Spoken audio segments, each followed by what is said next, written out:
الغوث ابن الغوث ابن الغوث سيدي والسمدي قطب الأولياء غوث الزمان سر شاهدہ حضور پاک کعبہ و قبلہ حضرت سیدنا و مولانا حضرت سید شاہ رشد علی القادری حرب সাবিল হাসান আলাইহিস সালাম। যে আজ পবিত্র 9 সফর আমার আকা মৌলা সর শাহজাদা হুজুর পাকের কদমে লাখ কোটি সেজদায়ে তাজিম ও দুরুদ সালাম ভক্তি শ্রদ্ধা নিয়ে আমার মৌলা হযরত সৈয়দনা ও মৌলানা হযরত সৈয়দ শাহ রাশাদ আলী আল কাদরি হরবে সাবিল হাসান হুজুর পাকের পাক কদমে যে বংশ পরিচয় চলে শাহজাদা হুজুর পাকের রাসূল পাক সাল্লাল্লাহু আলাইহি সাল্লামের 36তম মৌলা আলী মুশকিল কুশা মা খাতুন জান্নাত পাক আলাইহিস সালামের 35তম ও জান্নাতের যুবকদের সর্দার ইমাম হাসান ও হুসাইন আলাইহিস সালামের 34তম এবং হুজুর গাউসুল আজম বড়বীর সাহেবের 23তম যে উনার খেলাধুলা ছিল আজান নামাজ কাসিদায় ওয়াজ করা দেওয়ান পাক চাবন করা তেমনি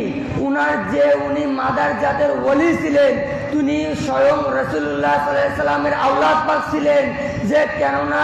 উনি আওলাদের আতাহার ছিলেন উনি মাওলায়ে মুশকিল কুশার নূর দেব বড় হুজুর পাকের দেহের কলিজার টুকরা ছিলেন ছোট হুজুর পাকের কলিজার টুকরা ছিলেন বর্তমান হুজুর পাকের কলিজার টুকরা আছেন লাগতে জিগার যে উনি শাহজাদা হুজুর পাকের কদম পাকের এই ছায়ার তলে মাদ্রাসাতুস সাবিল হাসানের পড়া সৌভাগ্য আমাদের হয়েছে তার চেয়ে বড় নিয়ামত আমরা কিছু পাইনি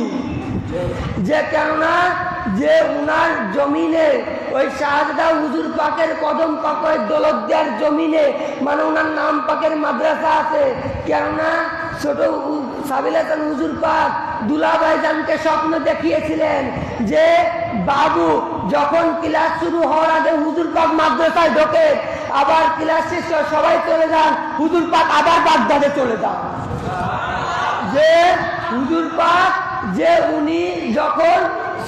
শিক্ষকরা মাদ্রাসাতে ঢোকেন তখন হুজুর পাক তার আগেই মাদ্রাসাতে উপস্থিত হন যখন সমস্ত শিক্ষক বাড়িতে চলে যান সাথে সাথে হুজুর পাক মাদ্রাসাতুস সাবিল হাসান থেকে শুধু বাগদাদে চলে যান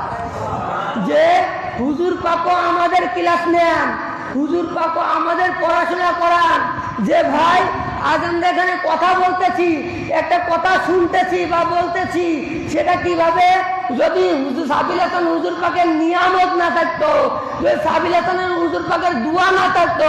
উনার তাজাল্লি উনার হাত মুবারক যদি আমাদের মাথার উপরে না থাকতো তাহলে আজ আমরা এই জায়গা দ্বারা ওই জায়গা দ্বারা আমরা পড়ালেখা ভালো মান পেতাম না আমরা ভালো ক্লাস পেতাম না কোনো কিছুই পেতাম না শুধুমাত্র সাবিল হাসান হুজুর পাকের হাত মুবারক আমাদের মাথার তাজাল্লিতে আছে দেখে আমরা আজ এটা পেরেছি যে উনার নিয়ামত পেয়েছি বলে আজ আমরা এই দৌলতদিয়ার জমিনে এত বড় একটা মাদ্রাসা পাকে সুনামধন্য প্রতিষ্ঠানে পড়তে পারি কেননা যদি হুজুর পাক উনি আওলাদে রাসূল উনি আতাহার পাক উনি আলে রাসূল উনি আলে পয়গম্বর উনাকে মুহাব্বত করা স্বয়ং আল্লাহ তাআলাকে মুহাব্বত করা রাসূলুল্লাহকে মুহাব্বত করা যে ভাই আজ উনার দরবার পাকের মধ্যে উনার মাদ্রাসা পাকের পড়ালেখার সৌভাগ্য আমাদের হয়েছে আজ আমরা গর্বিত যে এমন একটা আওলাদে রাসূলের কদম পাকে বসেছি